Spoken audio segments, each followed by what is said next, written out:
जे बाबा साहब हुण हुंदे ते शायद ये चीज़ सच हो जाती कि जे मैनूं लगदा कि संविधान का दुरुपयोग किया जा रहा तो मैं सब तो पहला आप संविधान नूं जलाउणा सी।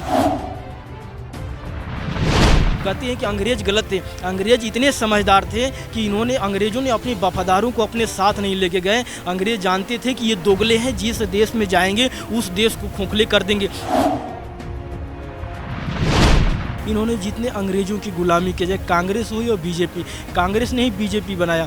ये हमें कांग्रेस से भी फायदा नहीं है ना बीजेपी से भी फायदा नहीं है। ये दोनों नागनाथ और सांपनाथ है। कहीं हमारे जो किसान भाई आज जो सड़क पे हैं, ये आंदोलन पंजाब तक सीमित था। अब पंजाब स्टेट से निकल के जब बाहर है सड़कों पे, तो उसी किसान को खालिस्तानी पाकिस्तानी इनकी मीडिया ने बताने की कोशिश किया, यानी देश की गद्दार घोषित कर दिया इनकी गोदी मीडिया ने। तो हमने पहले गोदी मीडिया का बायकॉट किया। अब उसके बाद जब इनका बायकॉट हुआ तो इन्होंने शासन प्रशासन जो पैरामिलिट्री है, पुलिस है, जो फोर्सेस में जो जवान हैं, ये किसान के ही, गरीब किसान के ही बेटे हैं। तो बाप और बेटी से लड़ाने का कोशिश किया। जब तक बिल वापस नहीं होंगे, जब तक बॉर्डर कहीं से भी खाली नहीं होगा। और मोदी जी को एक मैसेज और पहुंचाते हम लोग कि मोदी जी से हाथ जोड़ी की विनती है कि हमारी शर्तें जल्दी मान लें, क्योंकि गर्मी का टाइम है, जहाँ टाइम किसान लगाए गर्मी में गेहूं काटने, और वो गेहूं काट के जब आएगा तो सारी गर्मी और मोदी पे उतार देगा।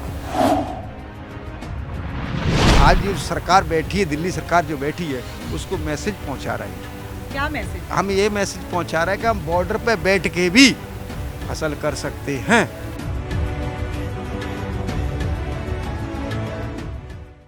सत श्री अकाल, तुसीं देख रहे हो ऑन एयर ते मैं हां रमन तूर। गाजीपुर बॉर्डर ते मौजूद हाँ तो इत्थे भी चढ़दी कला के रंग ज्यों दे त्यों आ, जिस तरीके नाल टिकरी और सिंह बॉर्डर ते लोगों के वलों सिरजे हुए ने। जिथे मैं खड़ी हुई हाँ, हालांकि बहुत एक सधारण जी हट है, जिस तरीके दे नाल बहुत सारिया झोंपड़ियां लोगों ने बनाइया हुई, उस तरीके नाल कुछ खास चीज़ां उस तो पहला इत्थे क्योंकि कुछ किताबां मौजूद ने और बाबा साहब अंबेडकर दे विचार जड़े लाए हुए आ।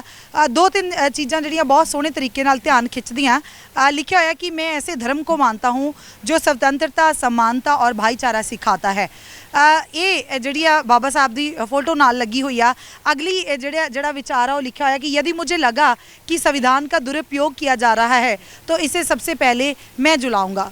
सो इस चीज़ को पढ़न तो बाद खास तौर पर दिमाग च आउंदा कि जे बाबा साहब अज मौजूद हुंदे तो वाकई शायद ये नौबत बन जाती, क्योंकि जिस तरीके नाल भारत नूं लोकतांत्रिक देश का नारा दिता गया कि दुनिया दे विच भारत एक वड्डा लोकतांत्रिक देश आ ते लोकां दी बड़ी चलदी है, पर इस वेले सरकार लोकतांत्रिक सरकार दे नां हेठ जिस तरीके की तानाशाही कर रही आ, उस नूं देख के जे बाबा साहब हुण हुंदे ते शायद ये चीज़ सच हो जाती कि जे मैनूं लगदा कि संविधान का दुरुपयोग किया जा रहा तो मैं सब तो पहला आप संविधान नूं जलाउणा सी। सो ये शायद हालात बन जाते। और इन्हां पोस्टरां दे बिल्कुल नीचे बड़ी सोहनी जी चीज़ आ, देखण नूं बड़ी सधारण लगूगी, क्योंकि जिस तरीके दे नाल लोकां ने अपणियां झोंपड़ियां नूं सजाया होया, जिस तरीके दे नाल लोकां ने अपणियां बाहर फुੱਲ बूटे लाए होए आ, इन्हां नूं सजाउण दा बड़ा सोहना कंसैप्ट आ।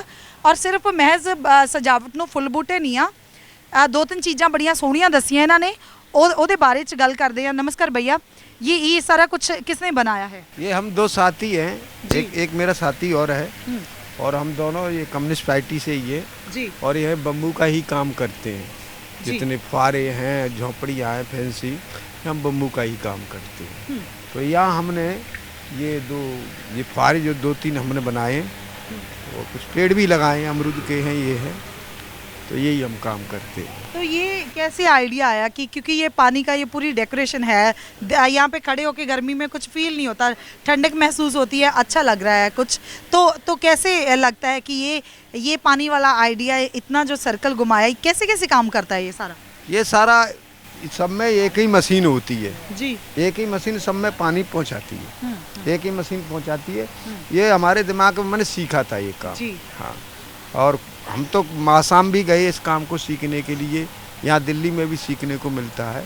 तो कई दो मेरे साथी और है, वो भी ये काम करता है। उधर अब झोंपड़ी एक बना रहा है, आज मैं छुट्टी में हूँ। तो आप लोग क्या अभी यहाँ पे कमाई भी हो रही है, कुछ झोंपड़ियाँ फ्री में बना रहे हैं, या फिर काम साथ साथ चल रहा है, साथ साथ में किसानों का साथ दे रहे हैं? ऐसा कुछ नहीं है कि हम किसानों के साथ हैं, क्योंकि हमें अगर कोई दे देता है कि भाई लो तुम्हें हम ये 50 रुपये के 100 रुपये 500 रुपये देते हैं तो हम ले लेते हैं, और नहीं देते तो हमारा तो काम है आंदोलन करना, झोपड़ियाँ बनाना, जो काम जो आदमी जानता है उस काम को यहाँ सब कर रहे हैं। कोई पानी ला रहा है, कोई यहाँ रोटी बना रहा है, जितने यहाँ लंगर में जो हलवाई लोग लगे हुए हैं वो फ्री में सब लगे हुए हैं, यहाँ कोई पैसा नहीं लेते हैं।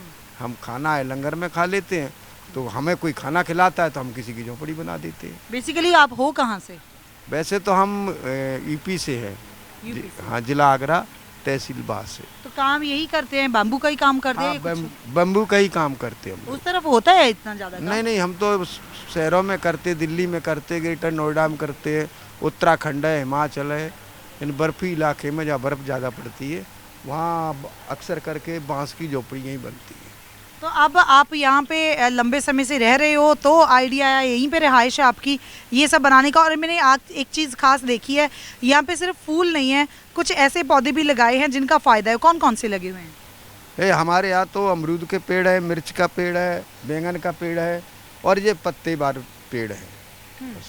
तो आप ये पहले बोल रहे थे कि ये मिर्च भी लगी हुई थी, अमरूद वो लगने शुरू हो गए हैं, तो ये बैंगन भी है, एक अभी भी लगा हुआ है। तो आपने बोला था कि ये लंगर में चाहते हैं। हाँ। तो क्या ये इतना सा वो किसानों वाली एक होती है ना कि चीज़ को बढ़ते देखना, लगते देखना? इस मिर्च के पेड़ पे 14 मिर्च थी। अच्छा। और 14 लंगर में पहुँच गई वो 14 लंगर की पूर्ति कर दी, एक एक मिर्च पड़ गई और पूर्ति हो गई। ऐसे ही 2 बैंगन थे, 2 लंगर में पहुँच गए, पूर्ति। और अमरूद यहाँ लगे थे तो यहाँ 50 आदमियों ने 2 अमरूद खाए थे। अच्छा। हाँ, काट करके सब में बटे। अब इस पे बहुत ज़्यादा अमरूद आ रहे हैं, इस पे 9 अमरूद करीब आ रहे हैं अब लोग। हाँ, तो ऐसे ही चलता रहेगा। तो ये छोटी छोटी चीज़ें सुकून दे रही हैं क्या? क्योंकि ये बहुत बड़ा लंगर है और बहुत ज़्यादा लोग हैं, आपको ये खुशी हो रही है कि छोटे छोटे गमलों में अगर आपने मिर्चें लगाई हैं तो ये चीज़ें आपको सुकून दे रही हैं?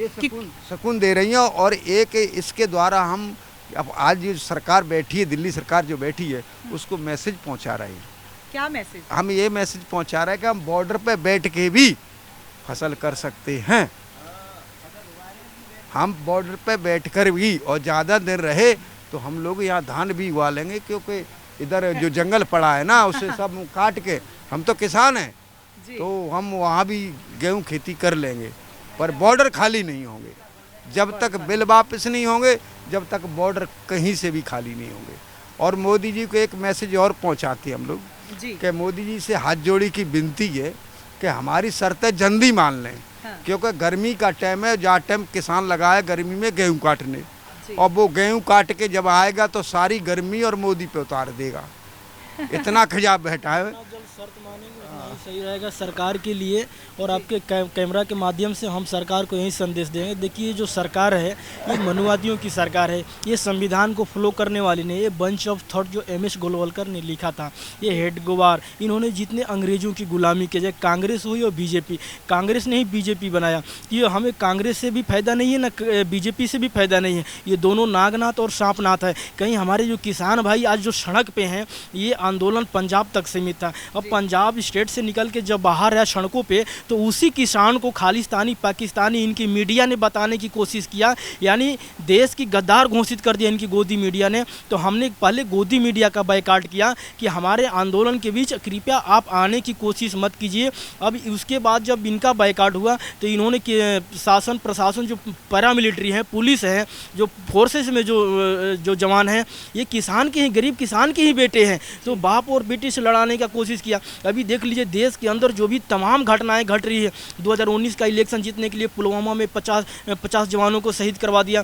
बंगाल में इलेक्शन जीतने के लिए छत्तीसगढ़ के अंदर इन्होंने 22 जवानों को शहीद करवा दिया। ये जितने हमले हो रहे हैं, ये सब हमले चुनाव के समय ही क्यों हो रहे हैं, ये देश की जनता को समझने की ज़रूरत है। और इनकी जो सियासत चलती है हिंदू मुस्लिम, ये हिंदू मुस्लिम की, और मतलब इनको डिवाइडेड एंड रूल कहते हैं कि अंग्रेज़ गलत थे। अंग्रेज़ इतने समझदार थे कि इन्होंने अंग्रेज़ों ने अपने वफादारों को अपने साथ नहीं लेके गए। अंग्रेज़ जानते थे कि ये दोगले हैं, जिस देश में जाएंगे उस देश को खोखले कर देंगे। इनकी जो विचारधारा है, ये नागपुर के जो हेड क्वार्टर है, जो वहाँ से आरएसएस के जो प्रमुख है मोहन भागवत, वहाँ से इनकी विचारधारा निकल के आती है। हम बिहार के बक्सर से, एक जो डिस्ट्रिक्ट हेड क्वार्टर है जो बक्सर, वहाँ से मैं यहाँ पे आया हूँ और 1 महीना मेरे को इस आंदोलन में धरना पे हो गया। चाहे केएमपी जाम हो, हमारा पूर्व भारतीय विद्यार्थी मोर्चा की तरफ से किसान आंदोलन का मतलब हर तरीके से मेरा समर्थन है।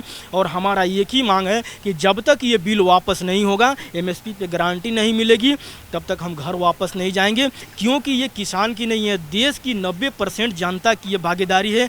यदि हम पीछे हट जाते हैं तो हमारा मौत लिखा हुआ है। आज ये अंडानी हो, अंबानी हो, ये किसके लिए किया जा रहा है? सरकार किसके लिए किया जा रहा है कि कर रही है? पहले आपने देखा होगा कि 2016 के दशक में इन्होंने जियो का दे धनाधन इन्होंने जियो का प्रचार किया। तो हम आपके कैमरा के चैनल के माध्यम से ये सरकार को आगाह करना चाहते हैं और देश के जो भी जनता है उसको ये संदेश देना चाहते हैं कि जियो, रिलायंस, पेट्रोल, रुचि, सोया, इसके जितने प्रोडक्ट्स हैं सबका ये बहिष्कार किया जाए। हम किसी भी मुकाम पे, हम अंडादानी हो या अंबानी हो, इसके लक्ष्य हम हासिल नहीं होने देंगे। सबसे पहले जियो का सिम, रिलायंस, पेट्रोल, रुचि, सोया, इसके जितने प्रोडक्ट्स हैं, जितने टावर हैं, जैसे पंजाब में बहिष्कार किया, पंजाब में ध्वस्त किया गया, ये सारे 29 स्टेट में ये सब इसको गिराया जाए, इसके प्रोडक्ट का बायकाट किया जाए। हम किसी भी कीमत पे मुकेश अंबानी को हम करोड़पति नहीं। हमारी जो लड़ाई है यहाँ पे मनुवाद बनाम मनीवाद और पूंजीवाद के खिलाफ हमारी जो लड़ाई है वो संघर्ष जारी है। हम कभी भी किसी भी कीमत पे अंडादानी और अंबानी को यहाँ पे हम पूंजीपति नहीं बनने देंगे। ये हमारा जो लड़ाई चल रहा है, ये हम आंदोलन को और आगे तेज करेंगे। यदि सरकार जल्द से जल्द इस बिल को वापस ले लेगी, जनता के हित में फैसला ले लेती है, तो हम सरकार को शुक्रिया वादा करेंगे। लेकिन सरकार अहंकार में अपना चूर है। आप ये देख लीजिए कि देश के अंदर तमाम आंदोलन हो रहे हैं, आंदोलन इधर किसान कर रहा है और सरकार जो है अपना रैली करने में व्यस्त है। अभी रैली क्या बोलते हैं, चुनाव नहीं हो रहा है, सरकार पहले से वादा कर रही है कि 300 से पार। ये कैसे इनको पता चल रहा है कि हमारी 300 से इतनी सीटें आएगी? ये सरकार पहले ही ईवीएम में साजिश करके, क्योंकि हम आप इसको गारंटी दे रहे हैं कि जब तक भारत के अंदर ईवीएम बंद नहीं होगा, आप ईवीएम बंद करा करके बैलेट पेपर से चुनाव करा करके देख लो। यदि आप 100 में 50 सीट भी ला करके दिखा दो तो हम नरेंद्र मोदी और अमित शाह की गुलामी करेंगे। और ये छत्तीसगढ़ के अंदर ये जो हमला हुआ है, पुलवामा हमला हुआ है, ये नरेंद्र मोदी, मोहन भागवत और अमित शाह, इन सबकी साजिश है। इनके पीछे इनकी साजिश है ये हमले के पीछे। ये देश के अंदर 300-350 किलो आरडीएक्स कहाँ से आया? इतनी पूरी एजेंसियाँ भरी हुई है जी। ये अगर हम देखें कि मैं पंजाबी ची हुण आ जाती हाँ कि जे असी देखिए कि जिन्होंने लगता सी ना सरकार नूं कि सोहणियां गड्डियां वाले, सोहणे कपड़ियां वाले बनदे फबदे लोग किसान किवें हो सकते, क्योंकि उन्होंने किसान नूं एक ढैंदी जी कला वाला एक इंसान पेश किया होया सी। देख सकते हैं कि ये उही किसान ने जिहड़े पक्कियां सड़कों के उत्ते, जिथे इंच भी जगह जिहड़ी कच्ची नहीं हैगी, उत्थे अपनी आसां उम्मीदां वांगू वापस अपनी जिहड़ियां फसलां नूं उगाए बैठे आ। ते उसे तरीके दे नाल ये लोग ਨੂੰ ਸਮਝ ਹੈਗੀ ਆ ਜਿਹੜੀਆਂ ਚੀਜ਼ਾਂ ਨੂੰ ਵੀ ਸੋਚਦੀ ਹੈ ਸਰਕਾਰ ਕਿ ਜਨਤਾ ਭੋਲੀ ਹੈ ਤੇ ਉਹਨੂੰ ਕਿਸੇ ਵੀ ਤਰੀਕੇ ਨਾਲ ਬੁੱਧੂ ਬਣਾਇਆ ਜਾ ਸਕਦਾ। ਇਹ ਪੋਸੀਬਲ ਨਹੀਂ ਆ, ਇਹ ਹੋ ਹੀ ਨਹੀਂ ਸਕਦਾ। ਸੋ ਦੇਖ ਸਕਦੇ ਆ ਕਿ ਕਿੰਨੇ ਸੋਹਣੇ ਤਰੀਕੇ ਨਾਲ ਆਪਣੀਆਂ ਆਸਾਂ ਦੇ ਵਾਂਗੂ, ਆਪਣੇ ਸੁਪਨਿਆਂ ਵਾਂਗੂ ਇੱਥੇ ਵੀ ਪੱਕੀ ਜਗ੍ਹਾ ਦੇ ਉੱਤੇ, ਜਿੱਥੇ ਇੰਚ ਵੀ ਕੱਚੀ ਜਗ੍ਹਾ ਨਹੀਂ ਹੈਗੀ, ਉੱਥੇ ਛੋਟੀ ਜਿਹੜੀਆਂ ਗਮਲਿਆਂ ਦੇ ਵਿੱਚ ਆਪਣਾ ਕੁਝ ਨਾ ਕੁਝ ਉਗਾਇਆ ਹੋਇਆ ਤੇ ਵੰਡ ਰਹੇ ਆ ਲੰਗਰਾਂ ਨੂੰ, ਚਾਹੇ ਉਹ 14 ਮਿਰਚਾਂ ਦਾ ਯੋਗਦਾਨ ਹੀ ਕਿਉਂ ਨਾ ਹੋਵੇ। ਤੁਸੀਂ ਦੇਖਦੇ ਰਹੋ ਔਨ 에ਅਰ। ਫਿਲਹਾਲ ਦਿਓ ਇਜਾਜ਼ਤ। ਮੈਂ ਰਮਨ ਤੁਰ, ਕੈਮਰਾਮੈਨ ਯਾਦਵਿੰਦਰ ਦੇ ਨਾਲ, ਗਾਜ਼ੀਪੁਰ ਬਾਰਡਰ ਤੋਂ।